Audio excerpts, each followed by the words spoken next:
नमस्कार, कहानी बैरल में आपका स्वागत है। लीजिए पेश है सोमदेव भट्ट द्वारा लिखित उपन्यास बेताल पच्चीसी, भाग 5। राजा विक्रमादित्य फिर उसी शिष्पा वृक्ष के निकट पहुंचा। बेताल को वृक्ष से उतारा और उसे कंधे पर लादकर लौट पड़ा।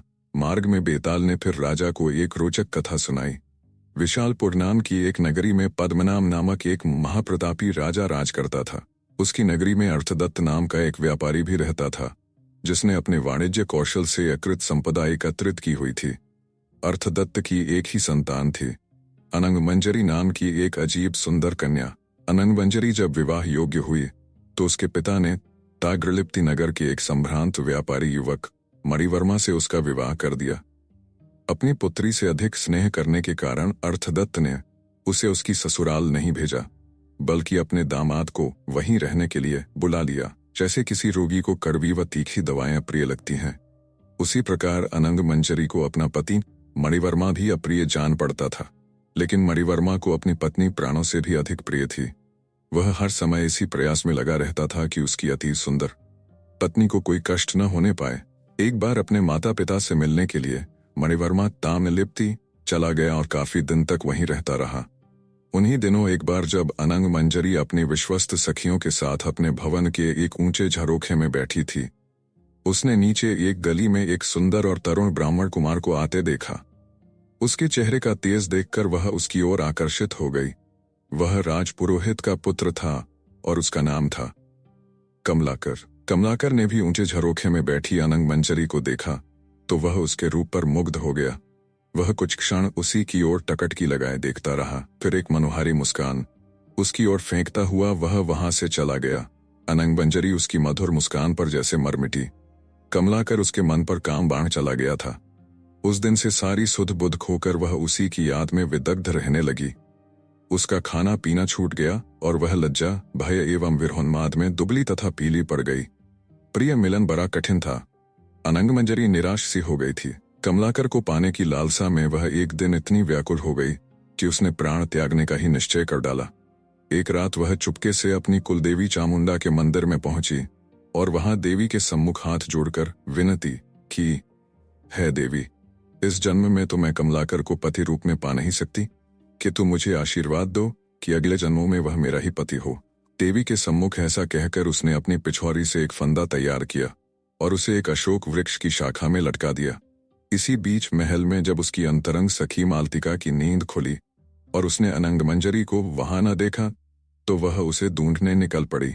मंदिर के समीप जब उसने अनंगमंजरी को अपनी गर्दन में फंदा डालते देखा तो वह घबरा उठी और दौड़ती हुई उसके समीप जा पहुंची। उसने उसके गले में फांसी का फंदा निकाला और व्यग्र स्वर में अनंगमंजरी से पूछा, सखी, ऐसी क्या बात हो गई जिसके कारण तुम अपनी जान देने पर तैयार हो गई? देखो, मैं तुम्हारी सखी हूं, तुम्हारी हितैषी। मुझे अपना दुख बता दो, मैं अपने प्रयास से तुम्हारा दुख दूर करने की कोशिश करूंगी। तब अनंगमंजरी ने अपने मन की सारी व्यथा सुनाकर उससे कहा, सखी, मेरे हृदय में उस तरुण के न मिलने से विरह की अग्नि जल रही है। यदि तुम मुझे जीवित देखना चाहती हो तो मुझे मेरे प्रियतम से मिला दो। अनंगमंजरी के ऐसा कहने पर मालतिका ने उसे आश्वासन दिया, सखी, आज तो बहुत रात हो गई है। सवेरा होने पर मैं कुछ प्रबंध करूंगी और तुम्हारे प्रियतम को इसी जगह बुला दूंगी। इस बीच तुम धीरज धरो और अपने घर जाओ। सवेरा होने पर मालतिका छिपती छिपाती कमलाकर के पास पहुंची। वह उस समय बगीचे में एक वृक्ष के नीचे चंदन जल से भीगे कमल पत्रों की शैया पर लेटा हुआ था। उसका एक घनिष्ठ मित्र, जो उसके सारे रहस्य जानता था, कामज्वाला में जलते हुए अपने मित्र को केले के पत्ते से हवा कर रहा था। यह दृश्य देखकर मालतिका ने सोचा कि क्या मेरी सखी अनंगमंजरी के विरह में ही इसकी यह दशा हो रही है।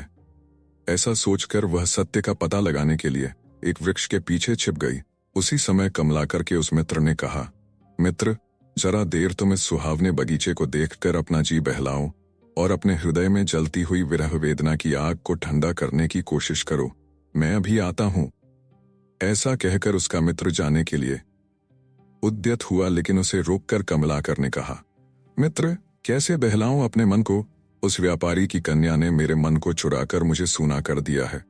मेरे सूने हृदय को कामदेव ने अपने बाणों का तरकस बना दिया है। इसलिए तुम कोई ऐसा उपाय करो जिससे मैं उसे पा सकूं। कमलाकर की ऐसी बातें सुनकर मालतिका का संदेह जाता रहा। वह अपने छिपे स्थान से निकली और कमलाकर के समीप जाकर बोली, भद्र, मुझे अनंग मंजरी ने आपके पास भेजा है। यदि शीघ्र ही आप उससे न मिले तो वह अपने प्राण त्याग देगी। आपके विरह में उसकी बहुत बुरी दशा हो रही है। शरीर सूख गया है और उसके चेहरे की कांति आबाहीन हो गई है। यदि आप उसे बचाना चाहते हैं तो जैसा मैं कह दूं वैसा ही करिए।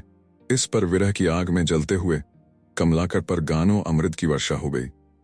उसने तुरंत उससे अपनी सहमति व्यक्त कर दी। तब मालतिका ने कहा, आज सत को मैं गुप्त रूप से अनंग मंजरी को उसके महल के बगीचे में ले आऊंगी। आप वहीं बाहर ठहरिएगा। उसके बाद मैं कोई उपाय करके आपको भी भीतर बुला लूंगी और इस तरह आप दोनों का मनचाहा मिलन हो सकेगा। इस प्रकार मालतिका ने अपनी बातों से उस ब्राह्मण पुत्र को प्रसन्न किया। अपना काम पूरा करके वह वापस लौटी और उसने अनंग मंजरी को भी आनंदित किया। उस रात जब वह कामी और उत्कंठित कमलाकर सज धज कर अपनी प्रिया के गृहोद्यान के दरवाजे पर पहुंचा तो मालतिका उसे युक्तिपूर्वक उस उद्यान में ले गई। कमलाकर ने अनंग मंजरी को एक आद्र कुंज की छाया में बैठे हुए देखा। बटोही जिस प्रकार छाया को देखकर खिल उठता है, वैसा ही कुछ हाल उस समय कमलाकर का हुआ। उसे देखकर कमलाकर का चेहरा खिल उठा। वह आगे बढ़ ही रहा था कि अनंग मंजरी ने उसे देख लिया। काम के आवेग ने उसकी लज्जा नष्ट कर दी थी। उसने दौड़कर कमलाकर को गले से लगा लिया। कहाँ जाते हो? मैंने तुम्हें पा लिया है। ऐसा कहकर अनंग मंजरी प्रलाप करने लगी। अत्यधिक प्रसन्नता के मारे उसकी सांस रुक गई और उसके प्राण जाते रहे। वायु से छिन्न लता के समान वह धरती पर गिर पड़ी। आहा, प्रेम का पंथ भी निराला है, जिसका परिणाम सदा दुखदायी ही होता है। यह आकस्मिक और भयावह वज्रपात देखकर हाय हाय, यह क्या हो गया, कहता हुआ कमलाकर भी मूर्छित होकर गिर पड़ा।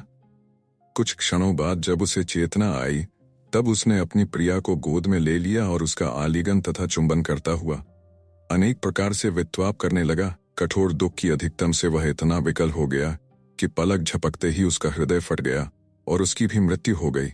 मृत्यु को प्राप्त हुए दोनों प्रेमियों के लिए मालतिका जब शोक कर रही थी तब मानो शोक के कारण ही रात भी समाप्त हो गई। सवेरा होने पर बगीचे के रखवालों से सारा समाचार जानकर उन दोनों के परिवार के लोग लज्जा, आश्चर्य, दुख और मोह से विकल होते हुए वहां आए। खेद से मस्तक झुकाए दोनों पक्ष के लोग बहुत देर तक इस दुविधा में पड़े रहे कि अब क्या करना चाहिए। सच है, बुरी स्त्रियां कुल को बिगाड़ने वाली और संतापदायक ही होती है। इसी बीच उसका पति मणिवर्मा अनंग मंजरी के लिए उत्कंठित ताग्रलिप्ति से लौट आया। पत्नी को याद करता हुआ वह भी बगीचे में जा पहुंचा। अपनी स्त्री को पर पुरुष के निकट मरी हुई देखा। फिर भी उस पर अत्यंत अनुराग होने के कारण हृदय में शोक की अग्नि जल उठी और उसने भी वहीं पर अपने प्राण त्याग दिए। तलश्चात वहां इकट्ठे हुए लोगों की चीख पुकार सुनकर नगर के सभी लोगों को सारा वृत्तांत मालूम हो गया और वे विस्मित होते हुए वहां आ पहुंचे। अनंग मंजरी के पिता ने चामुंडा देवी का जो मंदिर बनवाया था वह निकट ही था। यह दृश्य देखकर गणों ने देवी से निवेदन किया, हे देवी, अर्थदत्त ने ही यहाँ आपकी प्रतिष्ठा की है। यह व्यापारी सदा से ही आपका भक्त रहा है, अतः इस दुख के समय इस पर दया करें। गणों की प्रार्थना सुनकर देवी ने उन्हें पुनर्जीवित होने का आशीर्वाद प्रदान कर दिया। देवी की कृपा से वे तीनों ही इस प्रकार जीवित हो उठे मानो सोते से जाग पड़े हों। अब उनके काम विकार भी नत हो चुके थे। यह आश्चर्यजनक घटना देखकर वहां उपस्थित सभी लोग बहुत आनंदित हुए। कमलाकर लज्जा से मस्तक झुकाकर अपने घर चला गया। अर्थदत्त भी लजाई हुई अपनी कन्या को उसके पति सहित घर ले गया। उस रात को मार्ग में जाते हुए बेताल ने यह कथा सुनाकर पृथ्वीपति विक्रमादित्य से पुनः पूछा, राजन, अब तुम मेरी इस शंका का समाधान करो कि प्रेम में अंधे बने हुए उन तीनों में से किसकी आसक्ति अधिक थी, अनंग मंजरी को कमलाकर की अथवा अनंग मंजरी के पति मणिवर्मा की। यदि जानते हुए भी तुमने मेरी शंका का समाधान नहीं किया तो मेरा वही शाप तुम पर फट पड़ेगा। बेताल की यह बातें सुनकर राजा ने उत्तर दिया, बेताल, मुझे तो इन तीनों में से मणिवर्मा ही अधिक मोहांध जान पड़ता है। कारण यह कि शेष दोनों तो एक दूसरे के प्रति अनुरक्त थे और समय पाकर उनकी आसक्ति पक्की हो चुकी थी, अतः उन दोनों ने प्राण त्याग दिए तो ठीक ही था। लेकिन मणिवर्मा तो बहुत ही मोहांध था। उसको तो पर पुरुष के प्रति आसक्त अपनी पत्नी पर क्रोध करना चाहिए था, लेकिन ऐसा न करके उसकी प्रीति के कारण शोक से उसने अपने प्राण ही त्याग दिए थे। अतः सबसे ज्यादा मोहांध वही हुआ, उसी की आसक्ति सबसे अधिक थी। राजा का उत्तर बिल्कुल सटीक था। अतः बेताल संतुष्ट हो गया और पहले की ही भांति अपनी माया से राजा के कंधे से उतरकर अंतर्ध्यान हो गया। तत्पश्चात फिर वह उसी शिष्पा वृक्ष पर जाकर उल्टा लटक गया।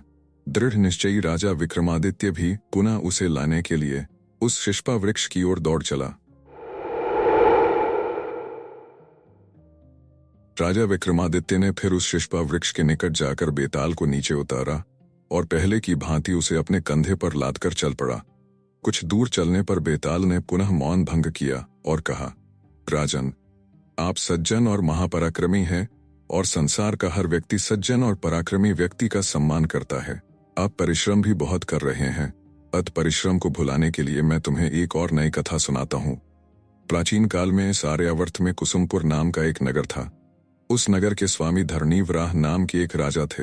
ब्राह्मण बहुल उनके राज्य में ब्राह्मणों को दान स्वरूप दिया गया। ब्रह्मस्थल नाम का एक गांव था। उस गांव में विष्णु स्वामी नाम का एक ब्राह्मण रहता था। विष्णु स्वामी के 4 पुत्र थे। जब उसके वे पुत्र वेदों का अध्ययन कर चुके, उसी बीच विष्णु स्वामी और उसकी पत्नी का देहांत हो गया। माता पिता के जीवित न रहने पर उन चारों भाइयों की आर्थिक स्थिति बहुत डांवाडोल हो गई, क्योंकि उनके सगे संबंधियों ने उनका सब कुछ हड़प कर लिया था। तब उन चारों ने आपस में सलाह की कि यहाँ अब हमारी गुजर बसर नहीं हो सकती। अब तो हमें अपने नाना के यहाँ ब्रह्मस्थल नाम के गांव में चले जाना चाहिए। ऐसा निश्चय करके राह में मांगते खाते वे बहुत दिनों में अपने नाना के घर जा पहुंचे। वहां नाना के न रहने पर भी उनके मामाओं ने उन्हें आश्रय दिया। उनके यहाँ खाते पीते और वेदों का अध्ययन और अभ्यास करते हुए वे रहने लगे। समय बीतने लगा तो उनके मामाओं ने उनकी उपेक्षा करनी आरंभ कर दी। मामों से भी उपेक्षित उन चारों ने एक दिन पास में विचार विमर्श किया। उनमें से जो सबसे बड़ा भाई था वह बोला, भाइयों, हम लोगों को ऐसी हालत में क्या करना चाहिए? यह सब तो विधाता के ऊपर निर्भर है, क्योंकि मनुष्य के किए से तो यहाँ कभी कुछ नहीं हो सकता। आज उद्विग्न होकर घूमता हुआ जब मैं श्मशान पहुंचा तो वहां मैंने एक मरे हुए पुरुष का शरीर देखा। उसे देखकर मैं उसकी दशा की सराहना करने लगा कि यह धन्य है जो दुख का सारा भार उतार कर इस प्रकार विश्राम कर रहा है। ऐसा सोचकर मैंने भी उसी समय मरने का निश्चय किया। मैं एक वृक्ष की डाली में फंदा डालकर उससे लटक गया। मैं अचेत तो हो गया, किंतु मेरे प्राण नहीं निकले थे। इसी समय फंदा टूट गया और मैं भूमि पर गिर पड़ा। जब मुझे चेतना आई तो मैंने देखा कि कोई कृपालु पुरुष वस्त्र से शीघ्रता पूर्वक हवा करके मुझे सचेत करने का प्रयास कर रहा है। एक क्षण रुककर वह फिर बोला। उस व्यक्ति ने मुझसे कहा, अरे भाई, विद्वान होकर भी तुम किसके लिए इतना खेद कर रहे हो? मनुष्य को उसके सुकर्मों से सुख और दुष्कर्मों से दुख मिलता है। अतः यदि तुम दुखों से घबरा गए हो तो सत्कर्म करो। तुम आत्महत्या करके नरक के दुख की कामना क्यों करते हो? यह कहकर मुझे समझाकर वह व्यक्ति वहां से चला गया। मैं भी इस कारण मरने का इरादा छोड़कर यहाँ चला आया। स्पष्ट है कि विधाता की इच्छा न होने पर मनुष्य कुछ भी नहीं कर सकता। अतः अब मैं किसी तीर्थ स्थान पर जाकर तपस्या करूंगा और इस प्रकार शरीर का त्याग करूंगा कि फिर मुझे निर्धनता का दुख न भोगना पड़े। बड़े भाई के ऐसा कहने पर उसके छोटे भाई उससे यह बोले, आर्य, आप विद्वान होकर भी धनहीनता के कारण दुखी क्यों हो रहे हो? क्या आप नहीं जानते कि धन तो शरद के मेघों की तरह चंचल होता है? दुर्जन की मित्रता, वेश्या और लक्ष्मी, ये तीनों ही अंत में आंखें फेर लेती हैं। इनकी चाहे जितनी रखवाली की, चाहे जितनी सावधानी रखी जाए, ये कभी किसी के होकर नहीं रहते। अतः मनस्वी पुरुष को यल करके कोई ऐसा गुण अर्जित करना चाहिए जो धन रूपी हिरण को बलपूर्वक बार बार बांध कर ला सके। छोटे भाइयों की यह बातें सुनकर बड़े भाई ने शीघ्र ही धैर्य धारण करते हुए कहा, तो फिर अर्जन करने योग्य कौन सा गुण हो सकता है? बाद में वे सभी सोच विचार करके एक दूसरे से कहने लगे, सारी दुनिया को छानकर हम लोग कोई विशेष ज्ञान अर्जित करेंगे। ऐसा निश्चय करके और लौटकर मिलने का एक ठिकाना बताकर वे चारों 4 अलग अलग दिशाओं में चले गए। समय पाकर वे चारों निश्चित किए हुए ठिकाने पर आ मिले और एक दूसरे से यह बताने लगे कि किसने क्या सीखा है। उनमें से एक ने कहा, मैंने तो ऐसी विद्या सीखी है कि मुझे जिस किसी प्राणी की हड्डी का एक टुकड़ा मिल जाए तो मैं अपनी विद्या से क्षण भर में उसमें उस प्राणी के योग्य मांस तैयार कर दूं। इस पर दूसरे ने कहा, मैं उसके अनुकूल चमड़ी और रोम तैयार कर सकता हूं।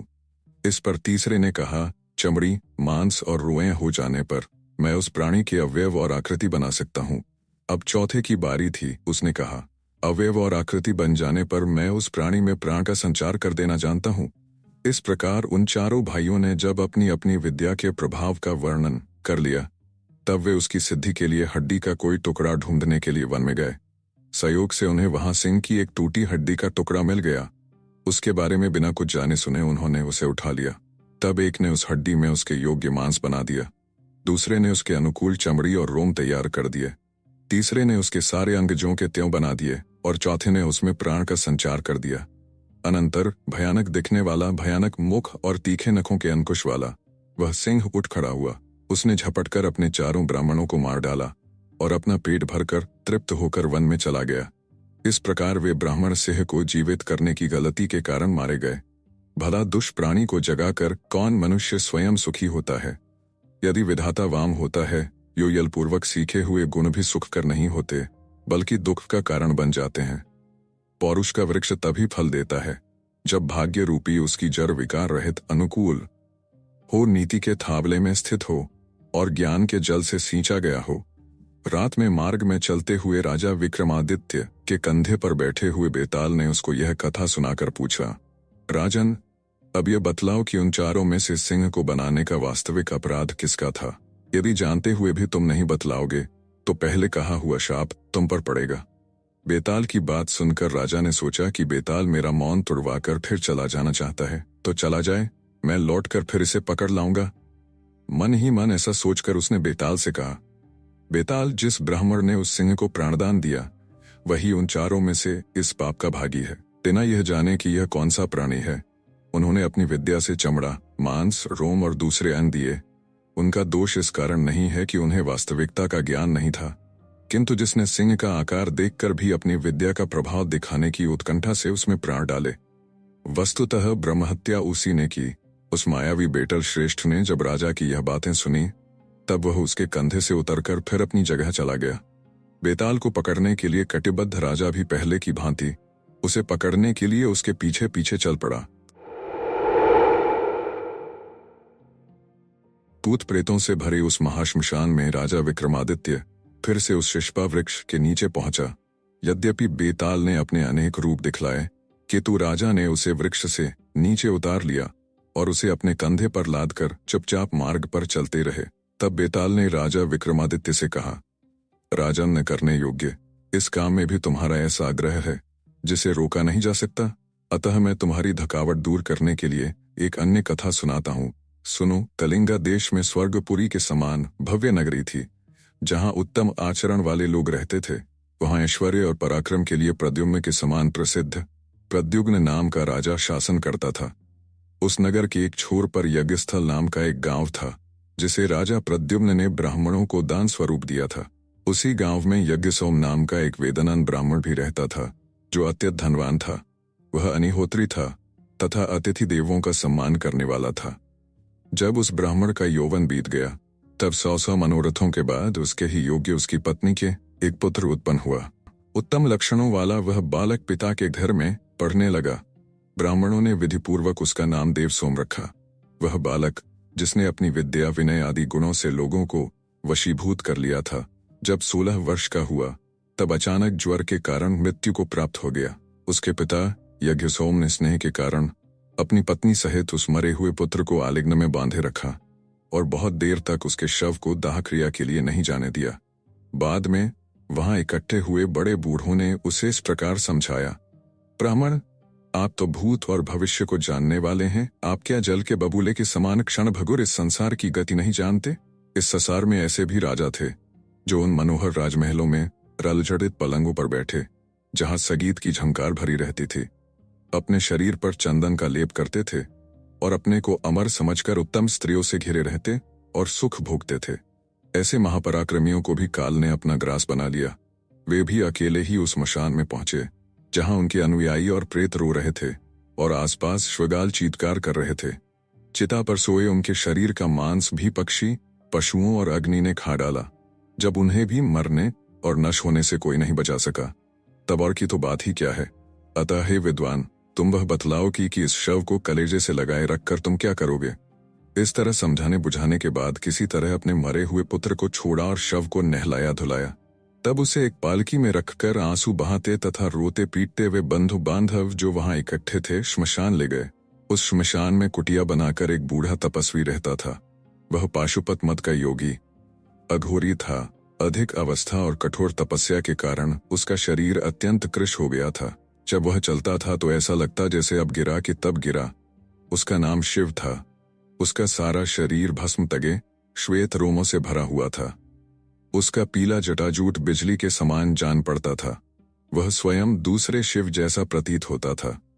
उस तपस्वी के साथ उसकी कुटिया में एक शिष्य भी रहता था। योगी ने कुछ ही देर पहले उसे बुरा मला कहा था, जिससे वह चिढ़ा हुआ था। वह मूर्ख और दुष्ट था। ध्यान और योग आदि क्रियाओं में लगा रहने के कारण उसे अहंकार हो गया था। वह भीख में मिले हुए अन्न को खाकर निर्वाह करता था। बाहर दूर से आते हुए इस जनकोलाहल को सुनकर योगी ने उससे कहा, बाहर जाकर झटपट यह तो देखकर आओ कि इस श्मशान में ऐसा शोरगुल क्यों हो रहा है, जैसा इससे पहले कभी नहीं सुना गया। गुरु के ऐसा कहने पर उस शिष्य ने उत्तर दिया, नहीं जाऊंगा, आप ही जाइए, मेरी भिक्षा की बेला बीती जा रही है। ये सुनकर योगी बोला, अरे पेटू, धिक्कार है तुझे, आधा दिन बीत जाने पर यह तेरी कैसी भिक्षा की बेला है। इस पर उस क्रुद्ध तपस्वी ने कहा, अरे बुड्ढे, धिक्कार मुझे नहीं तुझ पर है। आज से न तो मैं तेरा शिष्य हूं और न तू मेरा गुरु। मैं दूसरी जगह जा रहा हूं, तू संभाल अपना यह कमंडल। यह कहकर वह उठा और उस तपस्वी के सम्मुख दंड कमंडल रखकर वहां से चलता बना। कुछ देर बाद वह तपस्वी हंसता हुआ अपनी कुटिया से बाहर निकलकर वहां पहुंचा जहां ब्राह्मण कुमार को दाह कर्म के लिए लाया गया था। उसने देखा कि लोग तरुणाई के द्वार पर खड़े उस बालक के लिए शोक कर रहे हैं। बुढ़ापे से क्षीण उस योगी ने बालक के शरीर में प्रवेश करने का निश्चय किया। छटपट एकांत में जाकर पहले तो वह जी खोलकर रोया, फिर अंगों के उचित संचालन के साथ शीघ्रता से नाचने लगा। पल भर बाद यौवन की इच्छा रखने वाले उस तपस्वी ने अपना शरीर छोड़कर उस ब्राह्मण पुत्र के शरीर में प्रवेश किया। बात ही बात में सजाई हुई चिता पर वह ब्राह्मण पुत्र जीवित होकर जम्हाई लेता हुआ उठ बैठा। यह देखकर वहां उपस्थित सभी लोग आश्चर्यचकित रह गए। ब्राह्मण पुत्र के शरीर में प्रविष्ट उस योगी ने, जो योगों का स्वामी था और अपने तमाम व्रतों को छोड़ना नहीं चाहता था, बातें बनाते हुए कहा, मरकर जब मैं परलोक पहुंचा तो भगवान शिव ने प्रकट होकर मुझे जीवन दान दिया और कहा कि तुम्हें पाशुपत अधोरी व्रत लेना है। मुझे इसी समय एकांत में जाकर यह व्रत ग्रहण करना है। यदि मैं ऐसा नहीं करूंगा तो जीवित नहीं रहूंगा, इसलिए आप सब लोग वापस लौट जाइए, मैं जा रहा हूं। इस प्रकार उस तपस्वी ने, जिसने व्रत का दृढ़ निश्चय कर रखा था, वहां एकत्र हुए हर्ष और शोक से विह्वल सब लोगों को समझा बुझाकर घर लौटा दिया। तत्पश्चात उसने उस जगह जाकर जहां उसका पहला शरीर पड़ा हुआ था, वह मृत शरीर एक गड्ढे में डाला और व्रत धारण करके युवा शरीर में वह महायोगी कहीं अन्यत्र चला गया। राजा विक्रमादित्य को यह कथा सुनाकर बेताल ने उससे पुनः कहा, राजन, अब तुम मुझे यह बतलाओ कि दूसरे शरीर में प्रवेश करने से पहले वह योगी क्यों रोया और फिर नाचने क्यों लगा। मुझे इस बात को जानने का बड़ा कौतूहल हो रहा है। बेताल की यह बात सुनकर शाप से आशंकित और बुद्धिमानों में श्रेष्ठ राजा ने मौन त्याग दिया और बेताल से कहा, है बेताल से उस तपस्वी का जो अभिप्राय था वह सुनो। उस वृद्ध तपस्वी ने सोचा, इस बूढ़े शरीर के साथ बहुत दिनों तक मैं सिद्धियों की साधना करता रहा हूँ। अब मैं इस शरीर का त्याग करने जा रहा हूँ जिसे माँ बाप ने बचपन में लाड प्यार से पाला था। यही सोचकर वह तपस्वी दुखी हुआ और रोया था, क्योंकि शरीर का मोह छोड़ना बड़ा कठिन काम होता है। इसी प्रकार वह यह सोचकर प्रसन्नता से नाच उठा था कि अब वह नए शरीर में प्रवेश करेगा और इससे भी अधिक साधना कर सकेगा। शव के शरीर में बैठा हुआ वह बेताल राजा की यह बातें सुनकर उसके कंधे से उतरकर पुनः उसी शिष्पा वृक्ष पर जा बैठा।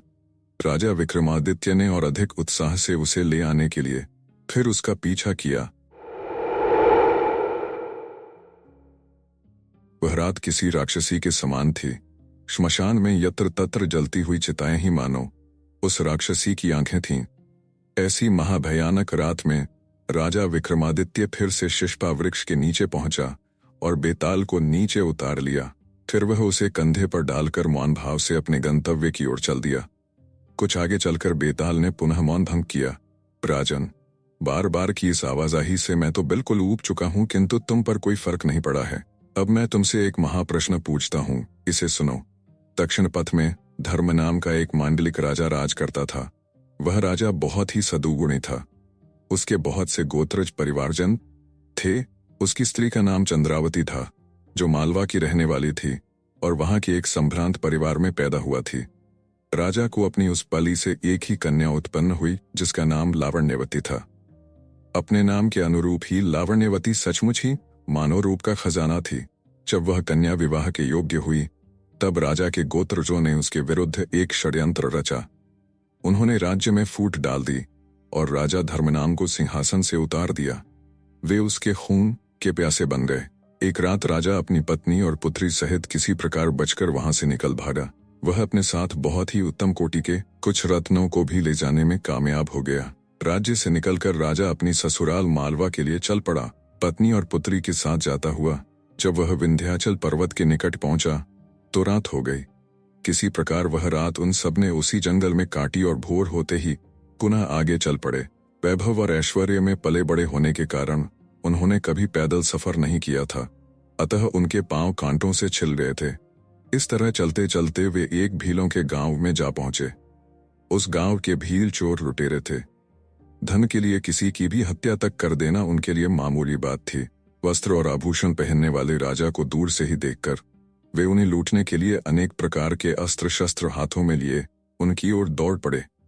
उन्हें देखकर राजा धर्मनाम ने अपनी स्त्री और कन्या से कहा, ए मृच्छ, पहले तुम्हारे ही ऊपर आक्रमण करेंगे, अतः तुम दोनों तुरंत वन में जाकर छिप जाओ।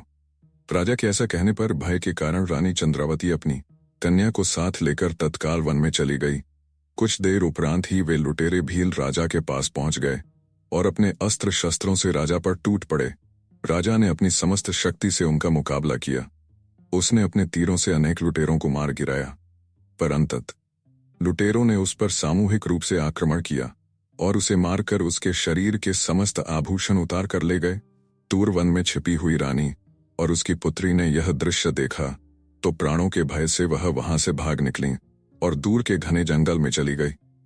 उस जंगल में एक सरोवर के समीप वृक्ष के नीचे बैठकर वह दोनों विलाप करने लगी। इसी बीच उस वन के निकट रहने वाला घोड़े पर सवार कोई राजा आखेट करने के लिए अपने पुत्र के साथ उधर आ निकला। उस राजा का नाम था चंद्रसेन और उसके पुत्र का नाम सिंह पराक्रम था। दूर में उभरे हुए उन माँ बेटी के पदचिन्ह देखकर चंद्रसेन ने अपने पुत्र से कहा, हम दोनों इन सुंदर और उत्तम रेखाओं वाले पद चिन्हों का अनुसरण करते हुए आगे बढ़ते हैं। ये चिन्ह अवश्य ही 2 महिलाओं के हैं। यदि वे स्त्रियां हमें मिल जाएं तो उनमें से एक को तुम ब्याह लेना। पिता की बात सुनकर उसका पुत्र सिंह पराक्रम बोला, उन स्त्रियों से जिसके छोटे छोटे पैर हैं मैं उसी के साथ विवाह करूंगा। अवश्य ही वह स्त्री कम उम्र वाली है और मेरे योग्य है। दूसरी बड़े पैरों वाली से आप विवाह कर लेना। पुत्र की बात सुनकर उसका पिता बोला, तुम ये कैसी बातें करते हो पुत्र? तुम्हारी माता को मरे अभी कुछ ही दिन तो बीते हैं। वैसी योग्य गृहिणी को खोकर अब मुझे किसी और की कामना कैसे हो सकती है? इस पर उसके पुत्र सिंह पराक्रम ने उत्तर दिया, पिताजी, आप ऐसा न कहें। मैंने जिस स्त्री के पदचिन्ह देखकर उसे अपने लिए पसंद किया है, उसे छोड़कर दूसरी स्त्री को आप अपनी भार्या अवश्य बनाएं। आपको मेरे प्राणों की सौगंध। फिर दोनों पैरों के निशान देखते हुए धीरे धीरे आगे बढ़ने लगे। जब वे दोनों विलाप करती हुई उन माँ बेटी के निकट पहुंचे तो दोनों स्त्रियां सहमकर चुप हो गई। उन्होंने उन बाप बेटे को भी कोई लुटेरा ही समझा था, लेकिन जब राजा ने उन्हें अपना परिचय देकर निर्भय होने के लिए आश्वस्त किया तब वे दोनों स्त्रियों को अपने घोड़े पर बिठाकर अपने महल ले आए। महल में पहुंचकर उन पिता पुत्र में आपस में यह वार्तालाप हुआ कि अब उन स्त्रियों के साथ विधि पूर्वक विवाह कर लेना चाहिए। दिए गए वचन के अनुसार राजा चंद्रसिंह के पुत्र से पराक्रम ने रानी चंद्रावती को अपनी पत्नी बनाया, क्योंकि उसी के पैर छोटे थे, जबकि राजा चंद्रसिंह को उसकी बेटी लावण्यवती से विवाह करना पड़ा, क्योंकि उसके पैर बड़े थे। इस प्रकार पैरों की गड़बड़ी से उन पिता पुत्रों ने क्रमशः बेटी और माता से विवाह कर लिया। चंद्रावती अपनी ही बेटी की बहू बन गई।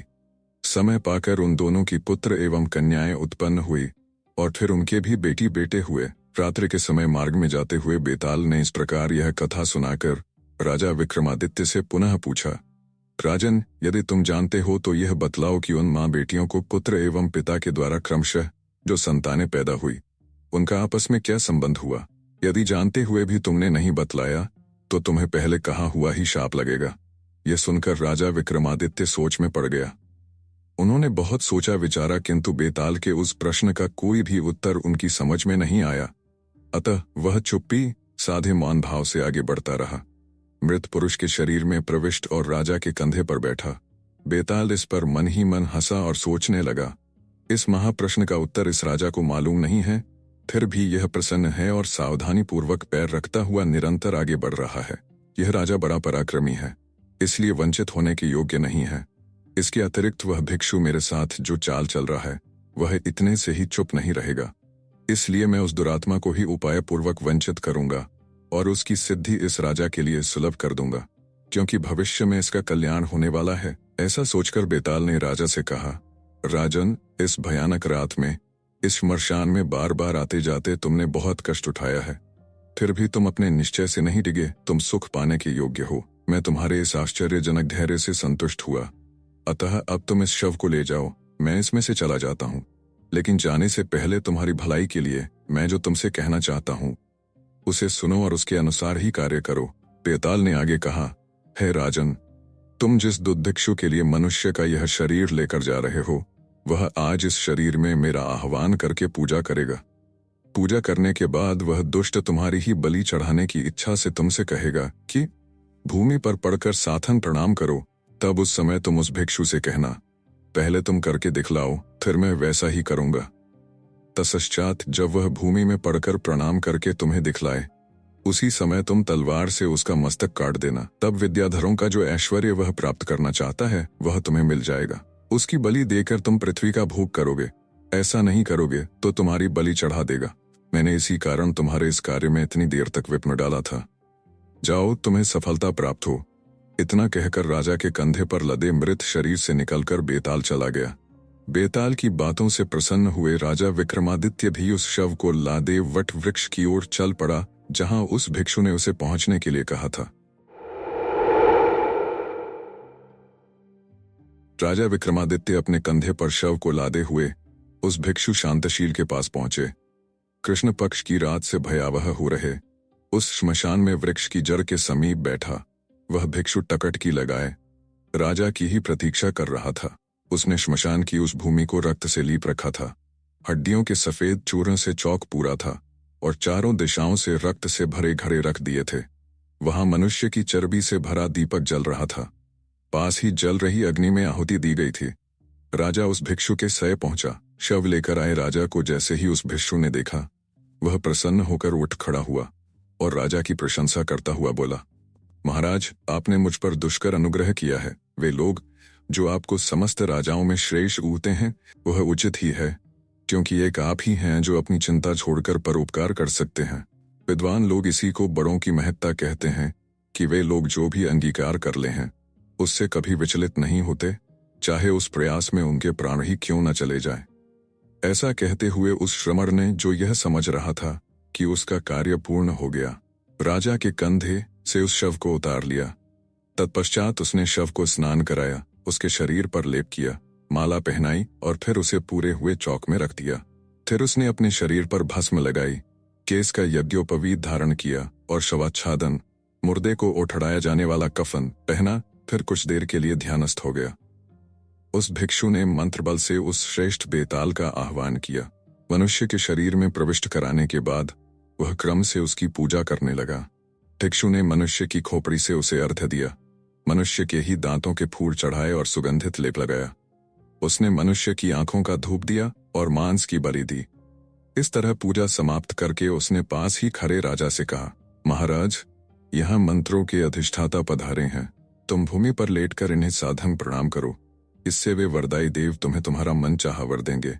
यह सुनते ही राजा को बेताल द्वारा कहे गए शब्दों की याद हो आई। तब उसने भिक्षु से कहा, भगवान, मैं ऐसा करना नहीं जानता, अतः पहले आप प्रणाम करके मुझे दिखला दें, तब मैं वैसा ही करूंगा। इसके बाद वह भिक्षु प्रणाम का ढंग बतलाने के लिए ज्यों ही भूमि पर झुका, राजा विक्रमादित्य ने अपनी तलवार से तुरंत ही उसका सिर काट डाला। राजा ने उसका सीना फाड़कर उसका हृदय कमल भी निकाल लिया और वह सिर और हृदय कमल बेताल को अर्पित कर दिया। श्मशान के भूत प्रेतों ने प्रसन्न होकर राजा को साधुवाद कहा। संतुष्ट होकर बेताल ने भी उस मनुष्य शरीर के अंदर से कहा, राजन, यह भिक्षु विद्याधरों के जिस इंद्रपद की कामना करता था वह अब भूमि साम्राज्य का भोग कर लेने के बाद तुम्हें प्राप्त होगा। मेरे द्वारा तुम्हें बहुत कष्ट उठाना पड़ा है, अतः तुम अभीष्ट वर मांगो। बेताल के ऐसा कहने पर राजा उससे बोला, वैसे तो आपकी प्रसन्नता से ही मुझे समस्त अधिमत प्राप्त हो गए हैं, तथापि हे योगेश्वर, आपका वचन अमोघ है, इसलिए मैं इतना ही मांगता हूं कि अनेक कथाओं के मनोरम आरंभ से 24 और यह अंतिम 25वीं कथा, ये सभी समूचे विश्व में प्रसिद्ध हों और सदैव ही आदरणीय रहें। राजा की इस याचना के बाद बेताल ने कहा, हे राजन, ऐसा ही होगा, किंतु इससे अधिक मैं जो कुछ चाहता हूं तुम उसे सुनो। पहले की जो 24 कथाएं हैं वे और अंतिम 25वीं कथा, यह सारी कथावली संसार में बेताल 25 के नाम से प्रसिद्ध होगी। लोग इनका आदर करेंगे और कल्याणदायिनी भी होगी। जो कोई आदरपूर्वक इसका एक भी श्लोक पढ़ेगा अथवा जो इसे सुनेगा, ऐसे दोनों प्रकार के लोग शीघ्र ही पापमुक्त हो जाएंगे। जहां जहां भी ये कथाएं पढ़ी सुनी जाएंगी वहां यक्ष, बेताल, डाकिनी, राक्षस आदि का प्रभाव नहीं पड़ेगा। इतना कहकर वह बेताल उस मनुष्य शरीर से निकलकर योगमाया के द्वारा अपने अभिमित लोक को चला गया। तत्पश्चात भगवान शिव, जो राजा से प्रसन्न हो गए थे, देवताओं सहित वहां साक्षात प्रकट हुए। उन्होंने राजा विक्रमादित्य को प्रणाम करते हुए आदेश दिया, वत्स, तुम धन्य हो कि तुमने इस धूर्त तपस्वी को मार डाला, जो हठपूर्वक विद्याधरों का महाचक्रवर्ती पद प्राप्त करना चाहता था। मलेच्छ रूप में अवतीर्ण असुरों को शांत करने के लिए मैंने ही तुम्हें सिरजा है। अतः द्वीपों और पातालों सहित इस धरती के समस्त भोगों का उपभोग करके जब तुम इनसे ऊब जाओगे, तब अपनी ही इच्छा से उन सब सुखों का त्याग करके तुम मेरे निकट आ जाओगे। अब मेरे द्वारा प्रदत्त यह अपराजित नाम का खड्ग स्वीकार करो। इसकी कृपा से तुम्हें वह सब सुख प्राप्त होंगे जो मैंने तुम्हें बताए हैं। यह कहकर भगवान शिव ने वह खड्ग राजा को दे दिया और वचन रूपी पुष्पों से पूजित होकर वे अंतर्ध्यान हो गए। अब तक रात बीत चुकी थी। सवेरा हो रहा था। राजा ने देखा कि सारे कार्य समाप्त हो चुके हैं, अतः वह अपने नगर लौट गया। क्रमशः प्रजाजनों को जब उस रात की घटनाएं मालूम हुईं, तब उन्होंने राजा का सम्मान किया और महोत्सव मनाया। वह सारा दिन स्नान दान, शिवार्चना, नाच गान और गाजे बाजे में बीता। कुछ ही समय में भगवान शिव के उस खड्ग के प्रभाव से राजा विक्रमादित्य ने द्वीपों एवं रसातलों सहित इस धरती पर निष्कंटक राज्य किया। तत्पश्चात भगवान शिव की आज्ञा से विद्याधरों का महान स्वामित्व प्राप्त किया। दजा विक्रमादित्य ने बहुत दिनों तक विद्याधरों के राजा के रूप में सुख भोग प्राप्त किया और अंत में वड़ भगवत स्वरूप को प्राप्त हुआ। आप सुन रहे थे कहानी बैरल से सोमदेव भट्ट द्वारा लिखित उपन्यास बेताल 25 भाग 5। वीडियो पसंद आया तो इसे लाइक करिए और चैनल को भी सब्सक्राइब कीजिए। धन्यवाद।